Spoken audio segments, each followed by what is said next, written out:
봤을 때는 좀 더 직설적으로 얘기를 드리고 싶습니다. 거기서 제가 봤을 때는 그 원인은 거기서 그치지 않는다고 생각됩니다. 이 조국 사태 같은 경우는 이제 적폐청산을 내세웠던 문재인 정권의 도덕성을 뿌리부터 흔드는 사건이었죠. 이 정권도 사실 거짓말 투성이었구나. 보통 이렇게 되면 반사작용으로도 야당한테 가기 마련입니다. 가령 이제 위원장님께서 이제 참여정부에 지내셨겠지만 참여정부가 부동산을 잡는 것에 실패하죠. 이제 뉴타운 공약을 내세웠던 이명박 후보가 정동 후보를 더블 스코어로 이겼었죠. 그때 한나라당 전성기였고요. 하지만 이제는 민주당이 아무리 실책을 해도 통합당한테 들어오지 않습니다.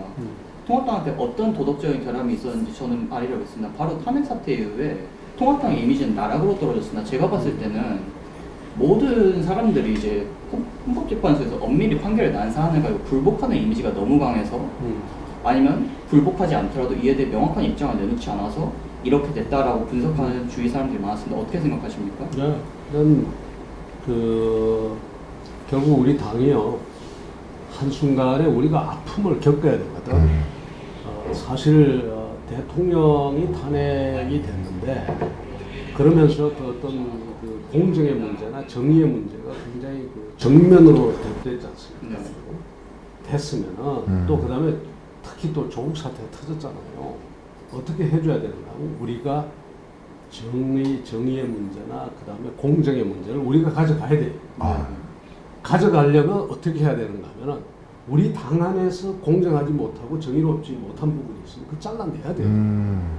그러니까 공천도 그렇게 하겠다라고 국민들에게 약속하고 실제 그걸 기준으로 했어야 되고 그 다음에 현역들도 스스로 말하자면 좀 잘라내 주시면 잘라내고 그랬으면은 이 당이 정말로 그 공정과 정의의 그것을 앞세우고 과거에 잘못된 누구의 책임이든 간에 새롭게 태어나려고 하는 거다. 이걸 좀 우리가 느낄 수 있었을 텐데 쇄신하려는 모습의 진정성 그걸 못하고 결국은 공천 과정에서도 제대로 된 말하자면 우리가 정의롭고 그 다음에 또 공정을 앞세우는 그런 정당이라는 모습을 못 보여줬죠. 공정을 오히려 더 지난번 한편 그렇게 이야기를 합니다. 많은 사람들이 공천 과정에서 일어난 일도 참 부끄럽게도 오히려 옛날 친박 공천보다도 더 혼란스러웠다. 뭐 이런 이야기를 맞습니다. 그런 좀 혼란스러운 부분이 있었거든요. 그리고 기준이 뭔지도 잘 모르고 심지어 말하자면 뭡니까 국민들 앞에 오디션까지 해가지고 뽑아놓은 그 경쟁력이 있는 당협위원장 이런 사람들이 무슨 이유인지 모르고 설명 다 나락으로 떨어졌죠. 이건 도대체 뭐지 이게? 설명이라도 제대로 있었어야 되는데 그런 부분들이 어느 정당이나 다 있겠습니다만 우리가 미흡했다. 이런 점을 좀 뼈아프게 좀 가슴에 안아야 될 것 같아요. 그렇지 않고서는 우리가 새로운 세대뿐만 아니라 국민들께 새로운 모습으로 다가가기가 힘이 들어요. 사실 저도 이번에 통합당 행태를 보면서 저도 사실 투표를 포기할까라는 생각을 많이 했었어요. 그런 분들 많아요. 결국 이제 사전 투표를 가가지고 이제 찍고 오긴 했지만요. 그러면 한 가지 질문을 더 드리고 싶습니다. 현재 그래서 통합당이 참패를 해서 이제 새로운 리더십이 이제 도마에 올랐습니다. 바로 김종인 비대위인데요. 김종인 비대위를 하는 거 보면 전통적인 당의 정책하고는 너무 차이가 난다는 비판이 많습니다. 가령 나는 보수라는 말을 좋아하지 않는다. 아니면 자유가 뭐냐, 빵을 먹을 자유가 있어야 되지 않겠냐면서 소위 경제민주화라고 하는 정책을 이제 입안하고 있습니다. 이는 당내 의원들이 많은 반발을 내세우고 저도 개인적으로 그렇게 자유라는 개념을 포기하는 당 대표의 모습이 마음에 들지 않습니다. 그 위원장님께서는 처음 위원장이 집권하셨을 때 문재인 정부의 정책은 국가주의가 자유주의적으로 가야 된다라고 하는데 그럼 김종인 비대위는 어떻게 평가해야 되는지 그 부분을 듣고 싶습니다. 네. 이게 이제 굉장히 위험한 질문. 위험한 답변일 수도 있는데 제가 소신을 이야기할게요. 저는 기본적으로 자유주의자예요. 그러니까 자유라고 하는 것을 절대로 포기할 수가 없다. 그리고 이 자유주의 정신이 결국 우리 미래를 이끌어 가도록 해야 된다라고 생각을 합니다. 물론 뭐가 들어올 수 있는가 하면 자유주의라고 해가지고 우리가 국가를 부정하는 건 아니잖아요. 그렇죠. 아무리 자유주의를 하더라도 국가의 영역이 있는 거거든. 또 그 다음에 우리 사회 그래서 나는 자유주의를 이야기를 하면서도 항상 뭐를 이야기하는 건 국가의 보충적 역할. 이 보충적 역할이라는 게 뭔가 뭐다 자유롭기만 해가지고서는 뭐가 안 되는가 하면 잘못하면 강자가 약자를 누를 수가 있고 그 다음에 누가 힘 있는 사람이 이 힘없는 사람의 그 무슨 기본적인 권리를 억압할 수도 있고 그렇단 말이죠. 그래서 공정 거래 문제라든가 이 공정의 정신을 지켜주는 건 경찰로서 이제 국가가 어느 정도 있어야 된다고 그죠. 생각하고 그다음에 약자를 보호해야 되고 안보를 책임져야 되고 안전을 책임져야 되고 이번 코로나처럼 이런 문제 이런 부분에 있어서 국가가 반드시 있어요. 그래서 저는 저 같은 사람의 입장을 제가 뭐라고 이야기를 하는가 하면 자유주의 정신의 바탕으로 하고 그 다음에 국가의 보충적 역할을 강조하는 이런 정도의 시각을 가지고 있어요. 근데 이제 김종인 위원장이 과연 어디까지 갔는지는 모르겠는데 나는 기본적으로 자유주의 정신을 다 부정하는 건 아니라고 봅니다. 그죠. 예. 그런데 이제 김종인 위원장께서는 이제 그러면서도 이제 국가의 역할이라든가 특히 그 형평 또 그다음에 균형 이런 것을 강조하다 보니까 형성을 경제민주화 뭐 이런 걸 가지고 오셨단 말이에요. 근데 우리가 더 중요한 것은 지금 헌법에도 보면은 헌법 119조인데 119조 1항과 2항인데 경제민주화 조항이 2항입니다. 1항이 뭔가 하면은 1항이 바로 뭔가 하면 그 자유시장 경제, 기업의 창의와 그 다음에 여러 가지 그 기업적인 정신 이런 것을 존중한다는 것이 1항에 들어있어요. 그 1항에 먼저 나가고 그 다음에 2항에 경제민주화 조항이 들어있거든. 그러니까 그것은 뭐냐면 아까 제가 말씀드린 것처럼 우리가 자유가 먼저고 그 다음에 균형을 맞추는 건 그 다음에 두 번째예요. 그래서 그게 나는 이 헌법 정신을 지키는 것이 옳다. 나는 뭐 김종인 비대위원장도 거기서 크게 벗어나지는 않을 거라고 그렇게 지금 믿고 있습니다. 믿고 있는데 이제 그 이야기가 먼저 나가니까 좀 이상한 것 같아요. 게다가 또 기본소득 문제까지 꺼내보잖아요. 그러다 보니까 이거 좀 그죠. 우리하고 좀 다른 거 아니냐 그러는데 이야기 난 김에 조금만 이야기 더 드리면 기본소득 문제는 아주 극우적인 처방이 될 수도 있고 극좌적인 처방이 될 수도 있어요. 그 내용에 따라서 어디로 갈지 모르는데 지금 어느 정도의 그 어떤 기본소득 정책을 가지고 그렇게 이야기하시는지를 아직 내가 다 들어보지 못해서 말씀 못 드리겠습니다. 정확히 밝힌 적은 없으세요? 그죠? 제가 기억하기로 하지만 이제 위원장님께서 지적하신 우파적인 개념의 기본소득이 있는데 이제 제가 기억하기로는 김종인 위원장께서 프리드먼식의 기본소득은 생각하지 않고 있다라는 보도를 본 것 같습니다. 그러면 명백한 우파적인 기본소득 정책을 펼친다는 것은 아닐 텐데. 그러니까 이제 좀 더 이제 그 이야기를 들어봐야 되겠어요. 예를 들어서 이제 우파 입장에서도 기본소득을 주장하는 사람들이 많거든요. 이제 왜 그런가 하면 기본적으로 우선 나 같은 사람도 그렇게 이게 괜찮은 거다라고 생각할 수 있는가. 왜냐하면은 이게 지금 국민들에게 돈을 나눠주는데 그 나눠주는 것에 중간에 누가 들어있는가 하면 이 이제 보조금 형태로 막 나눠주고 그 다음에 개별적으로 이렇게 배분을 하다 보니까 이 국가 관료제가 중간에 끼어 있는 거예요. 근데 이 국가 관료제가 이게 비효율이고 뭐가 좀 마음에 안 든단 말이에요. 권한 행사도 하고 심지어 여기 동네 가 보면은 그야말로 그 취약계층이라든가 이런 이제 수요 대상자 복지 혜택의 그 수요 대상자를 선정하는데도 벌써 그 이런 이상한 권력 행사 같은 게 들어가고 막 이러거든요.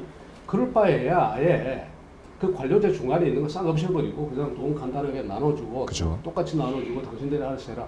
이러면 얼마죠? 이게 상당히 이제 우파적인 그런 형태의 기본소득 형태예요. 그리고 너무 기본소득 너무 많이 주지만 지금 나가고 있는 복지 부분에 복지 그 재정에다가 조금 더 보태가지고 전 국민에게 나눠줘 버리고 이렇게 되면은 사실은 굉장히 우파적인 이제 기본소득 그리고 관료제를 갖다가 싹 줄이고 작은 정부로 가고 그 다음에 개인의 어떤 자유로운 선택권을 갖다 더 보장해주고 소비 형태에 있어서 이제 그런 우파적인데 근데 어느 정도의 생각을 가지고 하는지를 다 구체적으로 이야기하지 않았기 때문에 조금 더 들어보고 싶어요. 네, 조금 더 들어봐야 될 것 같아요. 그래서 제가 이제 그렇게 이야기하는 거야.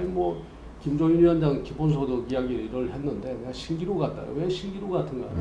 보이는 것 같으면서도 안 보여 가서. 그래서 조금 더 들어보죠. 어떤 형태의 기본소득을 이야기를 하는지 좀 그랬으면 좋겠어요. 그 하나만 더 이야기하죠. 내가 왜 자유가 굉장히 중요하다고 이야기를 하는가 하면요. 지난번에도 이야기를 했는데 자유가 있는 곳에서는 평등의 이야기가 늘 나와요. 자유로운 체제니까 평등하다는 가능하죠. 사람들도 막 있을 수 있는 거야. 근데 평등을 계속 앞세워가지고 평등이 너무 앞서버리면요. 평등을 위해서 뭐가 생기는가 하면 평등하려면 어떻게 해야 돼요? 개인의 자유권을 억압해야 되잖아요. 억압해야죠. 억압해야 되고 그러다 보니까 국가 권력이 커져요. 국가 권력이든 어떤 권력이 커져. 그게 커지면서 이것이 뭔가 하면은 일종의 그게 되는 거예요. 자꾸 국민을 통제하는 기구가 되는 거예요. 그러고 난 다음에는 뭐가 되는가 하면 이게 거대한 힘이 되면서 자유의 정신을 이야기하고 자유를 이야기하는 사람들을 죽인다. 그 권력이. 그래서 평등이 지나치게 앞선 곳에서는 위험하네요. 자유가 없어요. 그게 지금 공산주의 국가고 사회주의. 그렇죠. 근데 자유로운 국가 속에서는 평등이 늘 이야기되고 있어. 그것이 지금 우리가 말하는 자유민주주의 국가에서는 다 전부 보면 심지어 공산당도 허용이 되고 우리처럼 말하자면 정의당 같은 정당도 다 허용이 되고 이렇게 되잖아요. 그죠? 충분히 평등한데 지금. 그러니까 이제 그런 그 자유가 있는 곳, 자유가 앞서야지 평등도 이야기가 되지. 평등이 지나치게 앞서가 버리면 자유를 이야기할 수가 없는 그런 체제가 돼버리고. 맞습니다. 그건 결코 옳지 못하거든요. 그래서 위험하네요. 내가 이 자유가 늘 앞서 있어야 된다. 그리고 지금 우리 헌법이 규정하고 있는 것처럼 자유 정신이 앞서가고 그 다음에 균형을 맞추는 건 뒤에 따라오는 거예요. 지금 우리 헌법 119조가 나는 맞다고 보는 거예요. 지금 폭풍 질문을 하면서 쭉 달려왔는데 잠깐 좀 숨 좀 고르고 좀 가겠습니다. 예. 잠깐 우리 조주영 청년이 작은 정부 말씀하셨을 때 눈빛이 약간 초롱초롱했었는데 또 우파 청년들이 그 작은 정부에 대한 또 그런 갈구가 좀 있어요. 네. 그게 좀 옳지 않을까? 그거에 대한 논의 그런 걸 많이 하고 있죠 지금? 네, 실제로도 저는 한국대학생 포럼에 작년부터 들어왔는데 우익적 가치를 내세우는 대학생 단체입니다.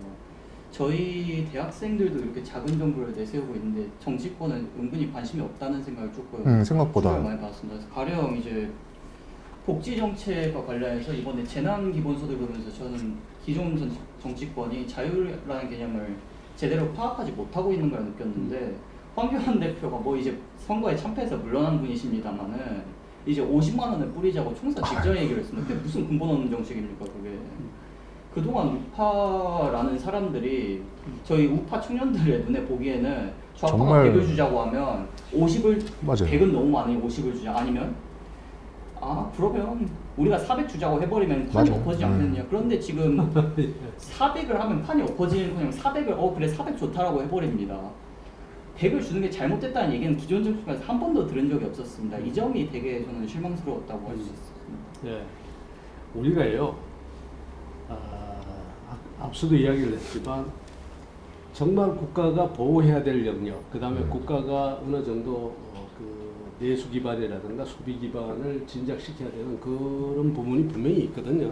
왜냐하면 그냥 시장에만 맡겨놔가지고는 소위 케인즈가 말하는 그 일종의 유효 수요가 제대로 다 발생하지 않아서 오히려 자본주의 체제라든가 자유주의 체제가 그냥 혼란스러운 경우도 있다고요. 그렇기 때문에 국가가 틀림없이 그 어떤 복지라든가 이런 부분에 대해서 우리가 이야기를 해야 돼요. 문제는 대한민국이 지금 뭐가 문제인가 하면 그 복지를 하자고 이야기를 하면서 재정의 수입 구조에 대해서는 이야기를 안 해요. 수입 구조에 대해서 이야기. 근데 다른 나라가 복지를 어떻게 하는지 한번 보라고요. 복지가 필요하거든요. 적절한 복지는 필요하죠. 네. 그래서 내가 그렇게 이야기를 하는 거예요. 자, 항상 사람들이 뭔가 하면 뭐 덴마크라든가 스웨덴 같은 나라하고 우리나라하고 너무 차이가 난다. 차이가 나죠. 차이가 나는데 문제는 뭔가 하면 덴마크를 경우 예를 들면은 덴마크는 이 소득세의 최고 세율이 몇 %인가? 뭐 59%예요. 100을 벌면 59를 세금으로 낸다. 근데 그 59를 내는 사람이 누가 59를 내느냐면요. 상위 1%, 상위 5%, 상위 10%가 내는 게 아니라 도시 근로자 평균 소득의 1.2배만 벌면은 59%를 내는 거예요. 그럼 우리 돈으로 어느 정도를 벌면 59% 세금을 내는가 하면 6천만 원도 안 되는 5,800만 원 이 정도만 벌어도 59% 세금을 내게 돼 있어요. 그걸 가지고 복지를 운영하는 거예요. 복지 재정은 누가 분담하는가 하면 이렇게 많은 국민들이 복지 공동으로 부담해서 그것이 복지가 된다고요. 그래서 이분들은 그게 없어요. 세금 내는데 불평이 없어. 왜? 내가 낸 것보다 내가 더 많이 가져올 수 있다고 믿으니까. 실제 그렇죠. 왜 그런가 하면 우리가 물건을 사도 공동 구매하면 싸잖아요. 그죠. 마찬가지로 교육이나 의료나 이런 것도 국가 단위로 공동 구매, 일종의 복지라는 게 뭐예요? 공동 구매한다 이거야. 내가 중산층이 내가 내고 공동 구매를 하니까 국가를 통해서. 그러니까 이 사람들이 내는 거예요. 근데 우리는 아니잖아요. 우리는 소득세의 면세자 비율이 48%, 49%예요. 국민의 말하자면 납세 의무자 중에서 반 가까이가 소득세 세금을 안 내고 있는 세금을 안 내는 상황에서 사람들의 비율. 여기에 대해서는 아무 말도 안 하고 계속해서 무슨 저 코로나든 뭐든 하고 그 다음에는 뭐 심지어 추석 때 저 뭐 고향 간다고 그 사람들에게 뭐까지 해주는가 하면 그냥 뭐지 그 톨게이트비도 무료로 하고. 도로 사용료를 갖다 안 받잖아요. 톨게이트에서. 예. 그런데 그 공정하지 못하거든요. 그건 누가 부담하는가 하면 전 국민이 다 부담하는 거예요. 어떻게 보면 아니면은 전 국민에게 혜택이 갈 것을 거기에 쓰는 건데 어떤 사람은 일하느라고 나는 못 가. 집에도 못 가는데 그걸 공동 부담하거나 아니면 뭔가 공동을 얻을 걸 못 얻게 되는 거예요. 그죠? 집에 가는 사람은 그 그죠. 혜택을 보는 거예요. 이런 그런 데 대해서 왜 말하자면 이것이 잘못됐다라고 이야기가 안 나오는 거예요. 우리 사회에는. 왜냐하면은 48%나 되는 분들이 소득세 세금에 대해서 감각이 별로 없다고요. 없죠. 보통. 그러니까 돈을 어떻게 써야 되는지에 대해서 별 생각이 이걸 파고드는 거야. 이 소위 말하는 정치인들의 그 소위 대중영합주의적인 정신이 그 사이에 파고들어가지고 아이고 내 돈 있냐 국가 부채 좀 지면 어떠냐. 맞아요. 우리 국가 재정이 괜찮거든요. 우리가 OECD 국가 중에서 재정이 가장 좋은 국가 중에 하나입니다. 근데 이 재정이 왜 좋으냐? 따로 좋은 게 아니죠. 그동안 아끼고 뭐 먹을 거 안 먹고 아껴가면서 썼기 때문에 이 재정이 건전한 겁니다. 우리 재정이 다른 나라에 비해서 정부 부채가 지금 그런데 최근에 와서 급속하게 올라가잖아요. 1년에 막 1%, 2%씩 막 올라가거든. 이렇게 올라가면 10년만 지나면 지금 우리가 지금 예를 들어서 정부 부채가 국내 총생산의 40%라고 하면 10년만 지나면 60%가 되는 거예요. 이렇게 가면 그렇게 되면 60%라는 게 바로 뭔가 하면 유럽 연합이 메스트리 조약에서 자기들끼리 약속하기를 60% 넘지 말자고 약속을 했었거든요. 그럼 말자고 약속한 데는 그만한 이유가 있단 말이에요. 그러겠죠. 그 이유가 있는 그 선까지 가는 거예요. 지금 정말 그것이 한국의 경쟁력 중에 하나인데 그 경쟁력을 무너뜨리고 지금 있는. 계속 까먹고 있는 거예요. 그래서 제가 무슨 이야기를 드리고 싶은가 하면 이야기가 길었는데 돈 쓸 때 있으면 써야 되죠. 그리고 어려운 사람한테 우리가 공적 부조를 제공해야 되면 해야 되고 다 해야 되는데 제발 돈 들어오는 거 좀 걱정하자는 겁니다. 그러려면 조세구조만 손대자 이 이야기가 아닙니다. 조세구조 손대기 굉장히 힘들거든요. 뭐 해야 되느냐 아시죠? 제대로 된 산업정책과 제대로 된 경제정책 가지고 기업이 제대로 돌아가도록 해줘서 기업이 돈을 더 많이 벌도록 세수를 하고 확보해서. 그래서 지금 세를 갖다 더 내게 해야 되는 거예요. 그래서 내가 문재인 정부한테 그러는 거야. 돈 당신들 쓰고 싶으면 쓰라 이거야. 그러나 제발 좀 경제정책 좀 제대로 된 경제정책이나 산업정책 가지고 돈 버는 구도를 좀 만들어가면서 쓰라 이거야. 돈 버는 구도는 아예 그냥 작사를 내듯이 내잖아요 지금. 기업인들의 투자 의욕 다 죽여놓고 그리고 전부 가가지고 지금 보세요. 시중에 부동자금이 지금 1100조에서 1300조까지 돌아다녀요. 이게 뭔가 하면 산업정책이 없고 경제정책이 없으니까 돈이 갈 데가 없이 지금 이렇게 다니면서 부동산 때리고 저기 때리고 하고 이러고 다니는 거예요. 이거 그대로 놔두고 이런 상황에서 우리가 지금 기업이 열심히 돌아가서 세금 많이 내겠어요? 못 내잖아요. 이래놓고서 돈 들어오는 구조에 대해서는 하나도 고민 안 하고 자기들 돈 아니라고 말이야 마구잡이 그냥 써가지고 아무런 그것도 없이 선거 앞두고 막 그냥 마구잡이 퍼나르고 맞습니다. 이렇게 해서 이 잘못을 누구에게 다 전가하려고 지금 이러는 겁니까? 돈 쓰더라도 제발 좀 돈 버는 구조 좀 생각하자고요. 그 이야기 드리고 싶어요. 그럼 위원장님 발언을 정리하자면 똑바로 걷어서 똑바로 쓰자라는 소리인데 사실 저는 똑바로 걷어서 똑바로 쓰자라는 것은 저쪽 어젠다에 끌려가는 것은 아닌가 하는 생각이 듭니다. 우리는 나름대로 우파로서 어떤 영역을 줄여야 되는가에 대해서 저희는 고민을 해봐야 된다고 생각합니다. 위원장님은 어떻게 생각하시는지요? 지금 이제 우리가 사실은 생각할 게 굉장히 많아요. 근데 자, 우리가 이제 물론 유럽을 우리가 따라갈 수는 없는데 통상적인 사회비 지출의 구조를 보면은 지금 OECD 국가들이 평균 한 GDP의 25% 정도를 쓰고 있어요. 사회비 지출. 근데 우리는 얼마 쓰는가 하면 지금 11%, 12% 정도거든요. 그러니까 적은 거는 확실해요. 근데 국방비나 이런 특수한 상황이 또 있지 근데 않겠습니까? 그 쓸 때는 있지만 그러나 어쨌든 사회비 지출이 그만큼 적다는 게 이제 우리가 지금 이제 인정해야 될 부분 중에 하나고 또 하나는 뭔가 하면은 굉장히 중요한 게 앞으로의 이제 고용이 늘지 않는다는 거예요. 고용이 지금 그 이제 전사나 자동화 이렇게 되다 보니까 일자리가 이제 자꾸 줄어드는 이런 현상이 생겨나서 실업이라든가 이런 부분이 굉장히 강화가 되고 있어요. 그래서 우리가 사회비 지출에 대해서는 어찌되든 간에 우리가 지금 한편으로는 일정 부분은 각오를 해야 되고 준비를 해야 된다라고 봅니다. 그 준비는 뭔가 하면은 준비하는 게 돈 쓸 준비하는 게 아니라 내 말은 돈 벌 준비를 해야 된다. 그래서 뭐라고 이야기를 드리고 있는가? 우파는 이때까지 돈을 열심히 벌게 하고 버는데 신경을 썼다면 성장이라고 하는 그 자체에 이때까지 신경을 쓰고 배분이나 형평에 대해서는 신경을 안 썼는데 이제는 새로운 시대를 맞아서 이 배분하는 구도나 그 다음에 형평을 맞추는 구도에도 좀 신경을 좀 더 쓰고 좌파는 이때까지 뭔가 하면 돈을 만드는 거라든가 성장하는 데는 신경을 안 쓰고 있는 돈 그냥 까먹고 나눠 먹고 하는 데만 신경을 썼거든. 이 사람들 보고는 내가 뭐라고 해야 하는가 하면 제발 좀 돈 버는데 그리고 성장하는 데 신경을 좀 써라. 이렇게 이야기를 드리고 싶습니다. 보통 좌파들은 돈 벌어본 적 없지 않냐 이런 말 우리가 많이 공격하지 않습니까? 조 씨들만 해도 이제 돈을 잘 벌고 잘 쓰고 그런 데 능력이 있는 우리나라의 소위 좌파니 진보니 하는 사람들 중에요. 굉장히 좋은 말로 해가지고 낭만적 좌파들 이게 이제 소위 강남 좌파 낭만적 그러니까 자기는 좌파가 아니야. 배경도 좌파도 아니고 뭐 진보도 아니고 다 아닌데 폼만 그냥 자꾸 좌파야. 일명 깨시민? 네? 깨시민? 깨어있는 시민이다 나는. 그럼 샌더스 후보 같은 경우에도 알고 보니까 뭐 사회주의인데 자기 소유에 어마어마한 별장이 있는 게 더 많았죠.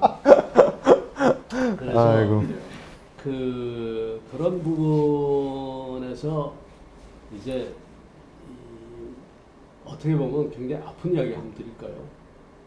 그 사람들이 왜 말하자면 나는 어떤 생각을 하는가 하면 그분들이 왜 그런 말하자면 이중적이고 어떻게 보면 위선이고 나는 잘 알잖아요. 나는 그분들하고도 굉장히 가깝게 오랫동안 같이 활동도 하고 같이 생활도 하고 다 했으니까 잘 안단 말이에요.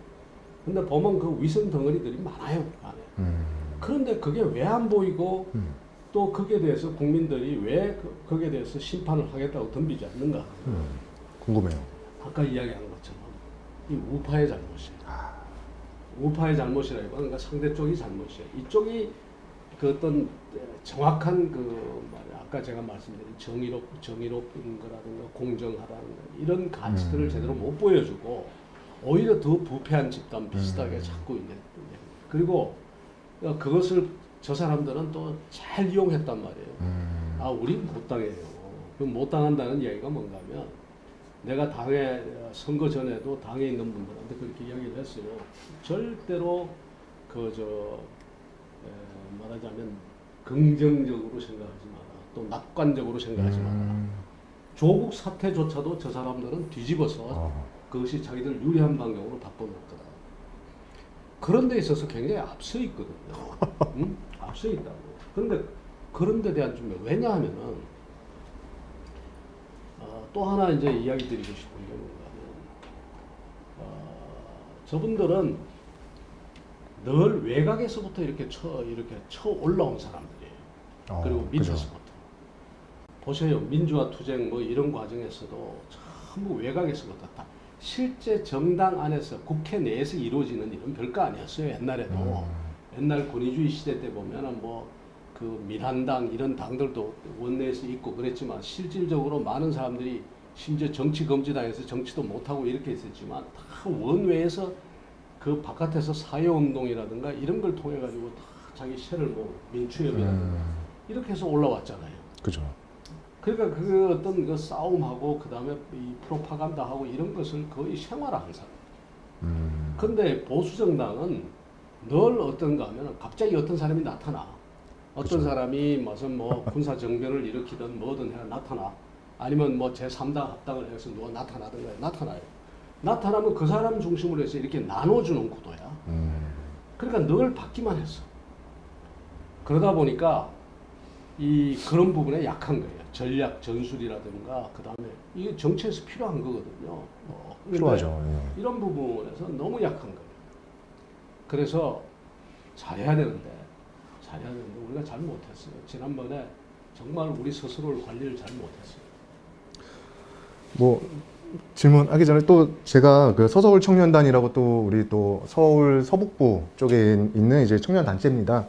거기서 좀 질문을 좀 해달라라고 해서 좀 한번 좀 질문을 드리고 싶은데 이 포럼에서는 이제 정치 예전에 저희 방송 나오셔서 국회는 뭐 농경사회의 유물이다 뭐 이제 비유를 하신 거지만 그런 발언을 하신 걸 보고 좀 거기 포럼에서는 이제 양원제나 이런 국회 시스템, 우리나라의 정치 시스템이 좀 어떻게 개조돼야 되는 부분에 대한 많은 토의를 하고 있는 청년들인데 지방자치 분권제도나 이런 거에 또 세종시도 설계를 하셨고 뭐 그러면서 이제 시스템을 바꾸는 데는 또 이 경험이 있으시니까 한번 고견을 좀 듣고 싶습니다. 이렇게 질문을 했습니다. 국회가 예. 농경사회, 의회제도가 농경사회의 유물이라고 제가 이야기를 했는데 내 이야기가 아니라 사실은 이게 저 엘빈 토플러와 그 존 나이스비츠 그 미래학자들의 이야기입니다.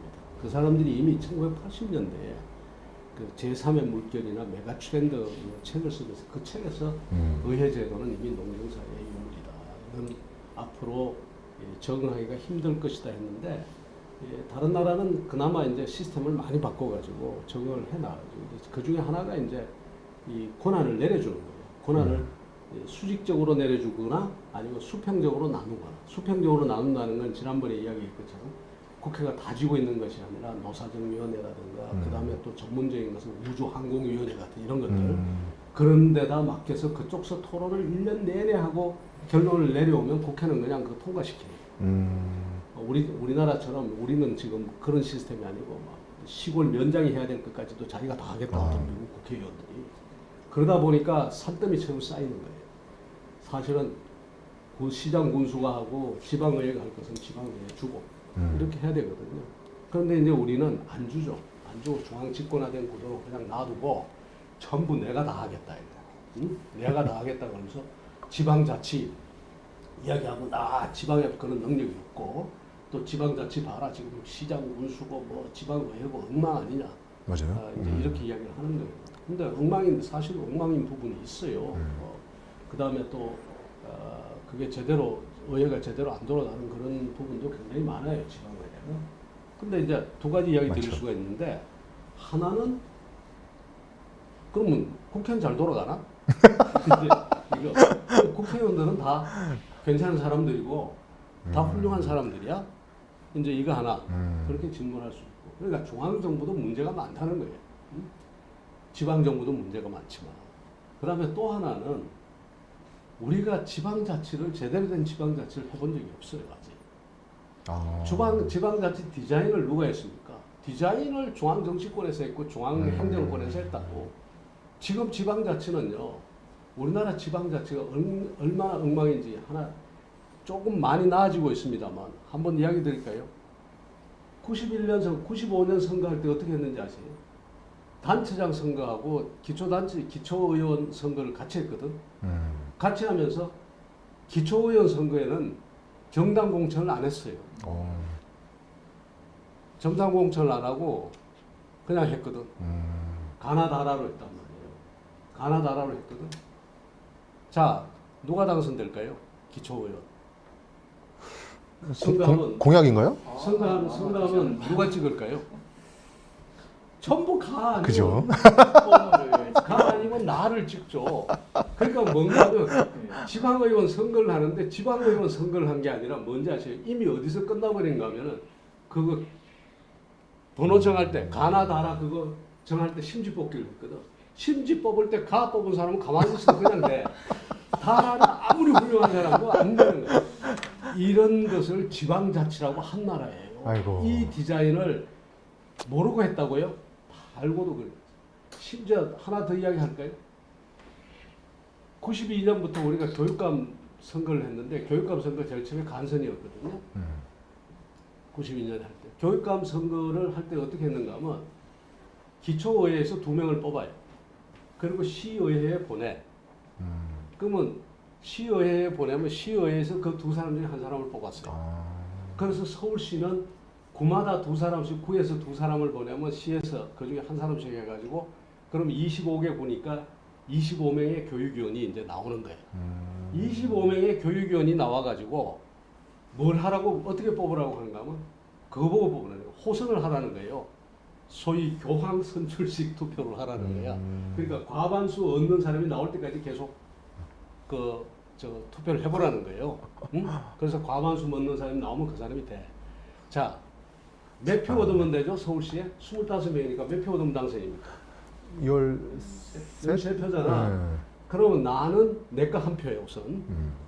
12표만 얻으면 되잖아요. 예. 12표만 얻으면 내가 뭔가 하면 수조 원의 예산을 다루고 12회. 교육 공무원들의 교사들의 인사권을 가지고 20명의 교사들이 인사권을 가지고 학원과 이것을 인가하고 감독하는 소위 그걸 그 당시에 뭐라고 불렀는가 하면 학교 교자의 교황이야. 내가 진짜 교황이네요. 12표만 얻으면 교황이 되는 거야. 자, 이거는 내가 천사라 해도 뭘 하고 싶어?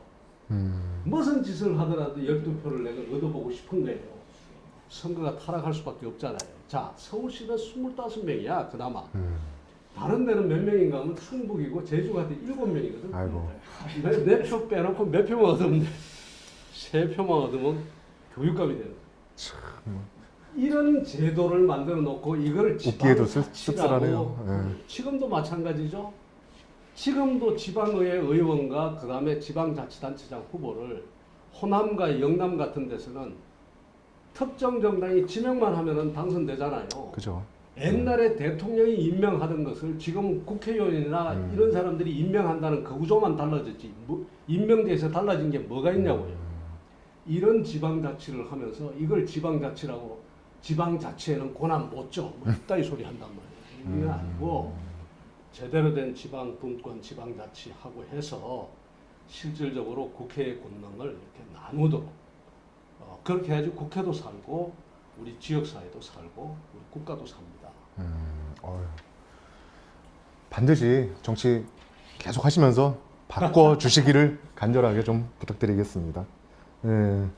그러면 뭐 시스템은 지금 단원제로 이렇게 가는 거 그리고 지금의 지방분권제도는 좀 수정을 해야겠지만 뭐 전체적인 큰 그림에서는 이의가 없으시네요. 양원제도요. 양원제도 한번 우리가 생각을 해볼 필요는 있어요. 뭐 때문에 양원제를 생각해 볼 필요가 있다라고 생각한다면 지역 균형 발전 문제입니다. 지역별. 지역 균형 발전. 지금 점점 이게 지금 수도권 집중이 심각해지는 게 자, 지금 수도권 출신의 국회의원 수가 점점 많아져요.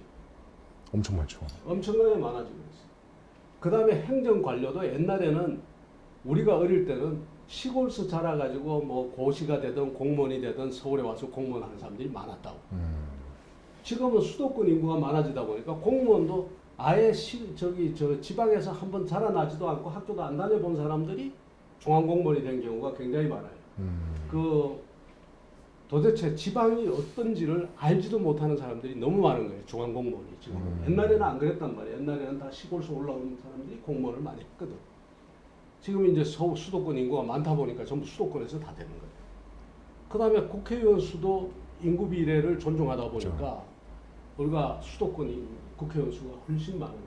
당연히 모든 국가 정책이 어느 쪽으로 가는가 하면 수도권의 이익을 갖다 돌보는 쪽으로 갈 수밖에 없어요. 이것이 맞습니다. 이 지금 이 말하자면 일극화 현상을 더 심화시키고 수도권 집중을 심화시키는 쪽으로 나오거든요. 그래서 이것을 교정하거나 좀 균형을 맞춰주기 위해서 양원제를 하면 어떻게 되는가 하면 시도별로 의원 수가 예를 들어서 5명이면 5명 이렇게 되는 거예요. 그럼 서울도 5명, 그죠. 경기도도 5명이지만 제주도도 5명이고 강원도도. 충청북도 5명, 강원도 5명 이렇게 된단 말이에요. 이렇게 됐을 때 이것이 이제 상당히 그 균형을 맞추는 역할을 할 수가 있다라고 생각해요. 그래서 만일에 이런 양원제가 사실상 불가능하거든. 불가능하면은 우리가 어디에다가 이런 것을 한번 해놓을 필요가 있는가 하면은 국가 차원에서 우리가 그 국토 관리에 관한 문제, 국토 관리에 관한 문제나 토지 이용에 관한 문제 이런 문제에 있어서만큼이라도 일종의 위원회 같은 거, 상원 같은 위원회를 갖다 구성해서 반드시 그 위원회의 의견을 통과해야지만 뭐 행정부에 그런 걸 설치해가지고 그렇게 해야지만 국회로 보낸다든가 뭐 이런 것을 한번 해봤으면 좋겠어요. 그러면 이 균형 발전을 하는데 상당한 도움이 될 것 같아요. 그리고 또 이제 국민들이 많이 지쳐 있으니까 단원제에서 싸우면 그냥 올스톱이 돼버리면 아무것도 진행이 안 되는 상황이니까 좀 국가적인 일은 상원에서 좀 하고 하원에서는 조금 민생적인 지방 부분을 분권을 하면요 어떤 일이 발생하는가 하면 예를 들어서 이런 거예요. 미국 같은 데서도 미국 의회가 저런 거 예를 들어서 금연법 담배 피우지 말게 하는 거 그거 하나 처리하라고 하니까 미국 연방의회가 처리를 못하는 거예요. 왜냐하면 담배업자들이나 이런 사람들의 로비가 워낙 강하니까. 그건 누가 끌고 가는가 하면 주의회에서 연방 너들이 안 해?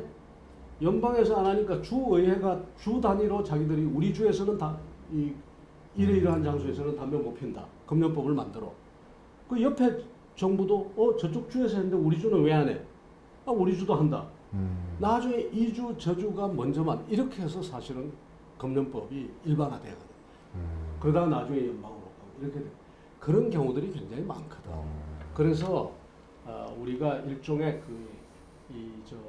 중앙의회, 중앙국회와 그 다음에 지방의회도 일종의 경쟁적 관계로 그래서 이 옆으로도 좀 나눠주고 밑으로도 좀 나눠주고 그러니까 권력을 수평적으로 분산시키고 수직적으로 좀 분권시키고 이렇게 해야지 뭐 됩니다. 그러니까 우리가 뭐든지 다 끼고 앉아가지고 사실 국회 보면 지금 참 너무 힘들죠. 처리도 할 수 없는 걸 갖다가 다 끼고 앉아있어. 노사정위원회에 맡기면 될 것도 노사정위원회에서 다 다루고 나면 다시 국회 와서 처음부터 다루. 이런 식이 되니까 어렵다. 좀 권한을 좀 나눠서 해야 되지 않겠나 그런 말씀해 주신 것 같고요. 시간을 그냥 후딱 지나가네요 정말. 예, 재밌습니다. 근데 시간이 좀 한정돼 있으니까 질문 묻고 싶은 건 많은데. 한 가지는 꼭 이것만큼은 좀 여쭤보고 싶었어요. 네. 위원장님께서 그렇게 자유를 강조하시는 것을 잘 압니다. 자유가 이제 정당의 개인적으로도 이제 미래통합당의 이념이 자유가 되면 참 좋겠다고 생각을 하고요. 그런데 자유라는 개념을 사람들이 이제 우파 진영이 외치는 자유는 그것은 대기업과 기득권을 위한 자유만이 아니냐라고 하면서 정작 이렇게 예를 들어서 동성결혼 문제 같은 건 낙태 문제 같은 사회적 이슈에 대해서는 자유라고 하면 대단히 반기는 경향이 있습니다. 왜 사회적 자유는 중시하면서 경제적 자유는 그렇게 기득권의 것이라고 이렇게 오인하는 경우가 많을까요? 이제 기본적으로 자유로우면은 힘센 자들이 자유니까 다 자유롭게 하자는데 한 사람은 칼을 가지고 있고 한 사람은 칼을 가지고 있지 못해. 한 사람은 엄청난 돈을 가지고 있고 한 사람은 못 가지고 있어. 그러다 이 상태에서 서로 다 자유롭게 하라면 힘센 사람이 누르게 되겠죠. 그렇기 때문에 이제 자꾸 그렇게 이야기를 하는. 그래서 내가 이야기하는 거예요. 이 자유가 계속 영속되기 위해서는 뭘 해줘야 되는가 하면 국가의 역할이 중요한데 그 국가의 중요한 역할 중에서 하나는 바로 힘이 있다고 해서 그 돈이 있고 권력이 있다고 해서 그 권력으로서 누구를 마음대로 누리지 못하게 하는 그 정도는 국가가 경찰 행위를 해줘야 돼요. 그게 바로 뭔가 공정이에요. 공정 거래. 거래부터 공정하게. 그래서 힘센 자가 힘없는 자의 그 기술이나 경영을 탈취하지 못하도록 하고, 그 다음에 누가 힘 있는 자가 힘 없는 자를 향해서 갑질을 못하도록 하고 하는 이러는 것은 이것은 국가가 지켜줘야 되는데, 우리가 이때까지 정부가 뭘 안 했는가 하면 우파 정부들이 어떤 부분에 대해서 철저하지 못했는가 하면 바로 이런 부분에서 그 자유가 영속되게 하기 위해서 공정이라는 가치를 앞세워서 그 공정이라는 것이 철저하게 지켜지도록 하는 이 일을 제대로 못한 거예요. 그 못한 것 중에 뭐가 나오는가 하면 아까 이야기 드린 것처럼 가지고 검찰이 말이야 지 힘 있다고 자기 마음대로 가가지고 하고 가지고 스폰서 검사 맨날 말썽 일어나고 막 이런 것들 있잖아요. 그 다음 정관 애호 해가지고 말이야 재판 과정을 엉망으로 만들고 하는 이런 것들이 다 공정하지 못했거든. 공정하지 못하니까 자유라고 하는 것은 이것은 당연히 무엇과 기결이 되는가 하면 자유라는 것은 부패와 연결이 되고, 또 그 다음에 말하자면 갑질과 연결이 되고, 그 다음에 재벌 독점으로 연결이 되고, 이렇게 보는 거예요. 이것은 이 자유주의를, 제대로 된 자유주의를 우리가 지켜내지 못했다는 이야기고, 이런 부분에서 우리가 철저히 반성이 있고, 그렇게 해서 자유주의 정신이 올바른 기반 위에서 설 수 있도록 우리가 새로 다듬어 나가야 돼. 이게 누구의 역할이라고 생각하는가 하면은 이것이 바로 지금의 20대, 30대 젊은 세대 그 소위 우파라고 하면 우파의 그 청년 세대가 해야 될 일이다. 이렇게 해서 그 철학을 단단히 했을 때 나는 그게 가능하다고 봐요. 시간이 좀 됐지만 조금만 더 이야기 드리면, 내가 이번에 세종에서 하면서 세종의 젊은이들이 많은데 그 사람들이 전부 민주당 지지자들인데, 내가 가만히 이야기해 보니까 민주당을 지지할 수 없는 사람들이야 다. 내가 아무리 봐도 이분들은 민주당을 지지할 수 없는 사람들이 민주당을 지지하고 있어요. 어떤 모습을 봤을 때? 그러니까 들여다보면은 뭔가 하면은 바로 그거야. 자유주의 정신이 굉장히 강한 거예요. 예를 들어서 이렇게 자유주의적이고 실용주의고 개인주의적이고 그래요. 그러니까 그죠. 청년들. 전부 말하자면 나 잘 살아야 되겠다 이런 생각해요. 나도 잘 살고 다 잘 살고 싶잖아요. 나도 좀 잘 살고 싶고 아이들 교육 잘 시키고 싶고 다 그런 거야. 그리고 그 다음에 내가 더 자유롭고 싶고, 국가가 나를 얽매고 국가가 일일이 내 삶에 간섭해주고 내 인생을 내 삶을 책임지는 국가 이런 거 싫은 거예요. 그런데 왜 국가가 내 삶을 책임져야 돼? 내가 내 삶을 책임지도록 국가는 그 환경을 만들어주면 되는 거지. 왜 국가가 내 삶을 다 책임져? 이야기를 해보면 국가의 간섭이, 지나친 간섭이 싫다는 건 다 이야기해요. 근데 이 사람들이 이분들이 뭐가 있는가 하면 이런 게 있어요. 내가 잘 살고 싶잖아. 잘 살고 싶은 만큼 뭐를 주장하는가 하면 공정을 주장하는 거예요. 왜냐하면 내 기회를 남이 박탈해 가는 거. 그죠. 그거는 나 용서하지 용납할 수 없죠. 내 기회를 왜 당신이 박탈해 가? 그러니까 조국이 그 기회를 박탈해 가. 아니면 누구 힘센 국회의원이나 재벌이 내 기회를 박탈해 가고 나를 억압해. 이게 싫은 거예요.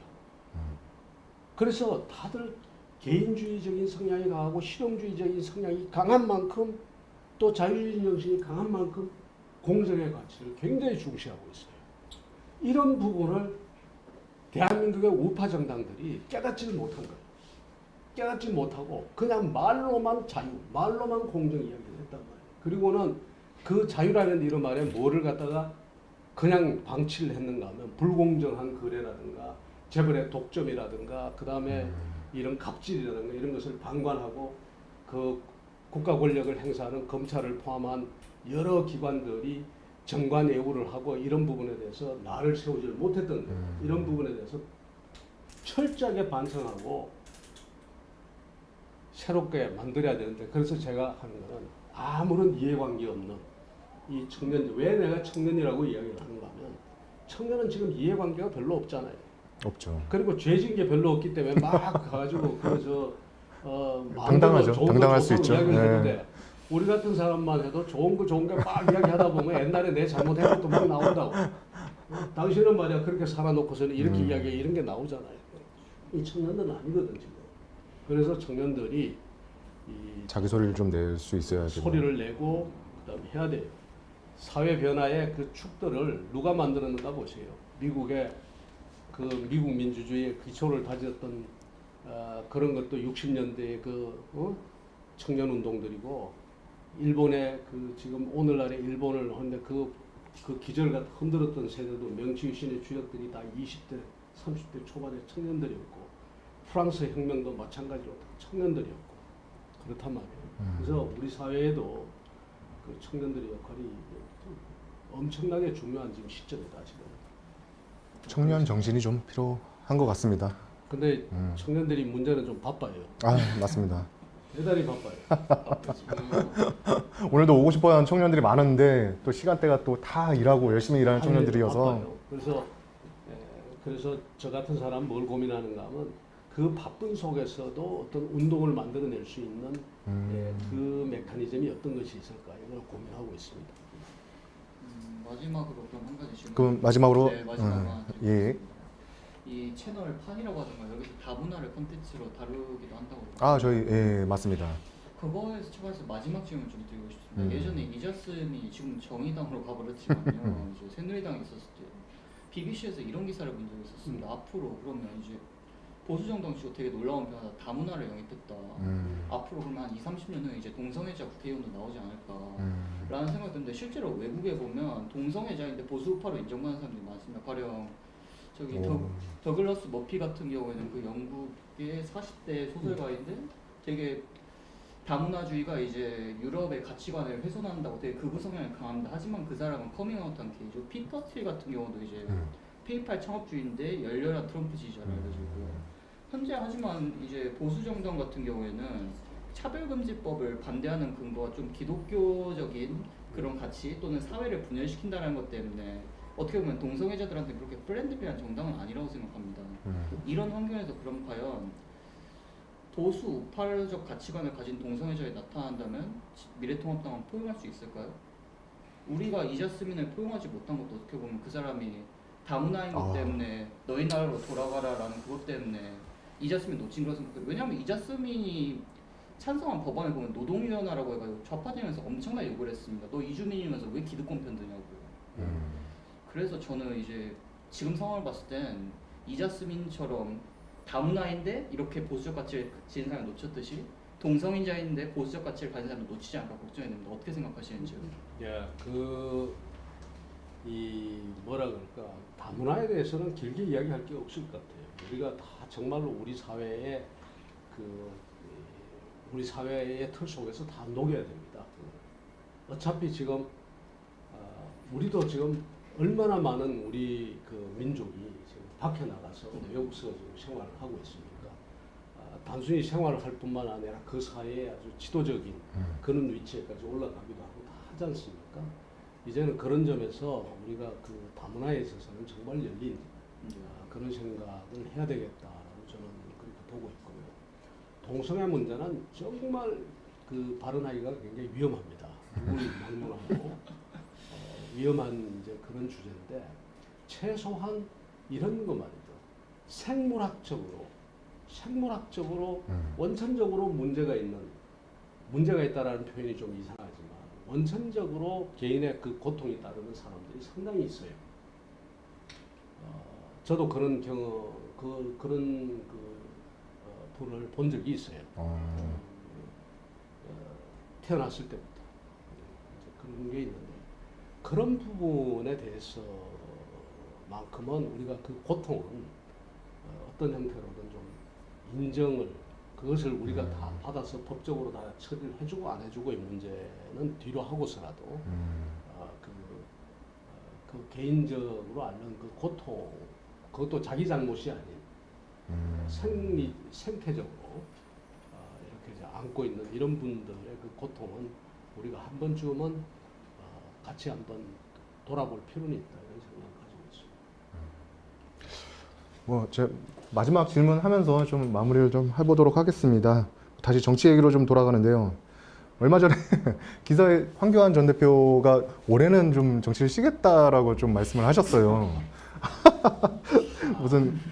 근데 또 정치인의 덕목으로서 지금 정치권이 엄청 파국을 막 치닫고 있는데 이런 힘든 국민들은 정말 힘들어하는 이런 상황에서 이럴 때 나와서 정말 앞장서야 정말 정치인이 아닐까 생각이 드는데 이런 부분에 대해서는 좀 어떻게 생각하시는지 그리고 특히 2018년도에 이제 비대위원장 시절 때 그때는 이제 대권 후보로 계속 언급이 되셨어요.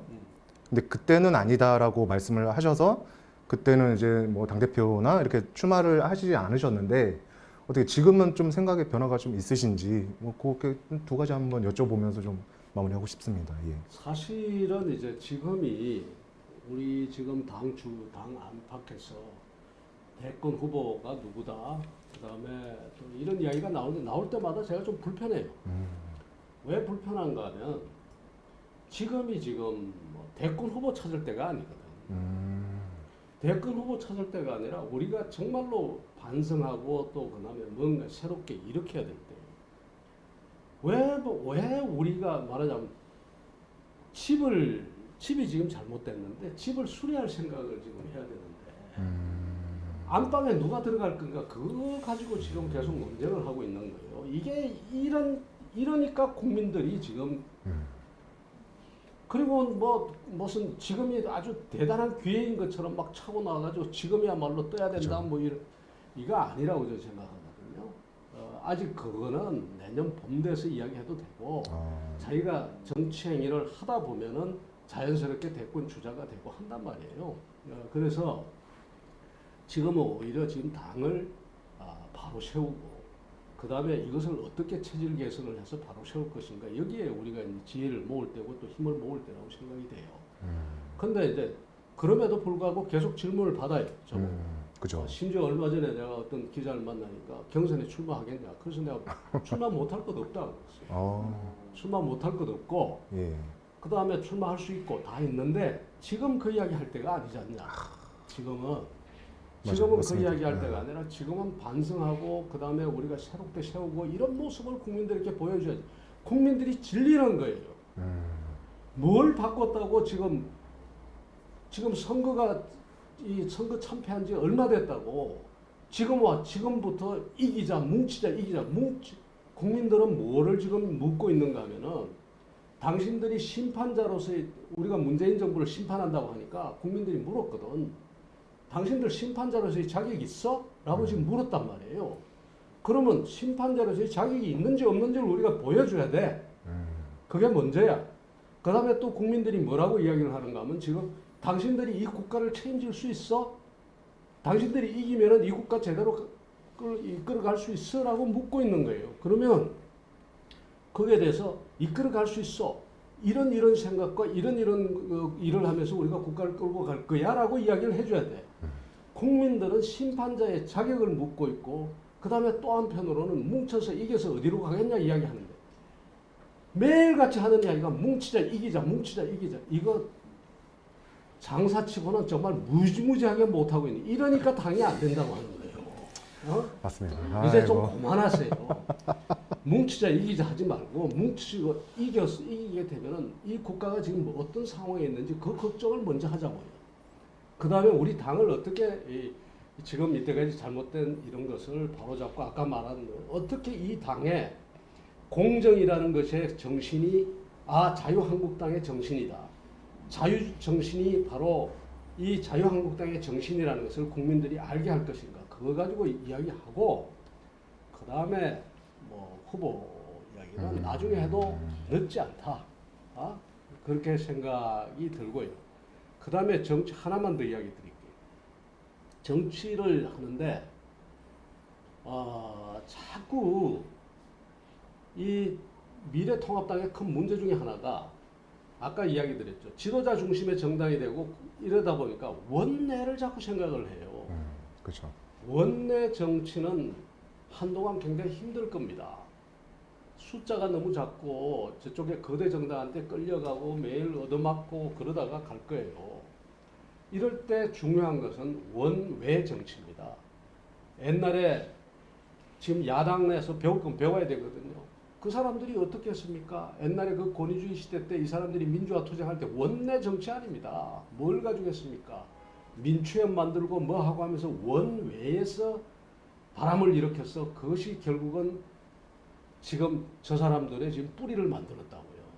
그러니까 항상 무슨 정치 이야기만 하면 원내만 자꾸 이야기하는데 지금이야말로 어떤 때가 더 중요하느냐. 원외 정치가 굉장히 중요할 때입니다. 이 원내 정치에서 토론하고 그 다음에 반성할 거 반성하고 새로 만들 거 만들고 이렇게 가면서 가야 됩니다. 제가 대통령 문제에 대해서는 뭐라고 이야기를 하지 않겠지만 이 일은 내가 반드시 한다. 반드시 이 일을 내가 거기에 어떤 작은 역할이라도 하겠다. 내가 그렇게 생각하고 있습니다. 예, 진짜 위원장님 말씀에 정말 공감하는 게 무조건 뭉치라 했는데 저는 이렇게 생각을 했어요. 식당에서 이 손님들이 음식이 맛이 없다고 클레임을 하는데 그럼 너 경쟁 없이 사 먹어가지고 우리 망하게 하려고 이렇게 소비자들 겁박하는 게 지금 통합당 아니었나 합니다. 그래서 위원장님 말 정말 개인적으로 정말 속이 시원했습니다. 하여튼 위기는 기회다. 뭐 그렇게 말씀을 좀 정리를 해보겠습니다. 예, 오늘 어떻게 좀 좋은 시간 되셨는지 모르겠습니다. 또 질문할 게 너무 많죠. 뭐 대북 문제, 뭐 미국과의 관계, 뭐 이런 것도 지금 얘기 하나도 못했고 너무 아쉬운데. 좋습니다. 예. 하여튼 다음에 빠르게 또 시간을 또 잡도록 하겠습니다. 어떻게 시청자 여러분께 또 마지막으로 인사 한 말씀 부탁드리겠습니다. 예, 뵙게 돼서 반갑습니다. 앞서 말씀드린 것처럼 우리가 지금 새롭게 만들어 가야 됩니다. 이번에 만들지 못하면 정말 못합니다. 그래서 지금이 가장 좋은 기회라고 저는 생각합니다. 선거에서 호되게 혼도 났고 또 그 다음에 대통령 선거가 좀 시간이 있습니다. 그래서 대선이 앞서면요, 제가 이런 이야기 암만 해도 계속 사람 이야기만 나옵니다. 지금은 그나마 지금 한 2년 가까이 1년 한 10개월 정도 남았거든요. 앞으로 최소한 6개월 정도라도 열심히 우리가 뭘 잘못했고 또 무엇을 고쳐야 되고 뭐는 또 잘하고 또 뭐는 어떤 강점인지 이런 걸 찾아서 새롭게 써야 된다고 생각을 합니다. 그 일을 위해서 다 같이 힘과 지혜를 모았으면 좋겠습니다. 감사합니다. 아, 예. 마치 경선 출사표를 듣는 듯한 좀 자리였고요. 예. 조만간 또 빠르게 또 한번 모셔서 못다한 이야기 좀 더 나눠보도록 하겠습니다. 오늘 시청해주신 요외도판 시청자 여러분 진심으로 감사드리고요. 저희는 다음에 다시 또 찾아뵙겠습니다. 감사합니다. 감사합니다. 수고하셨습니다. 아.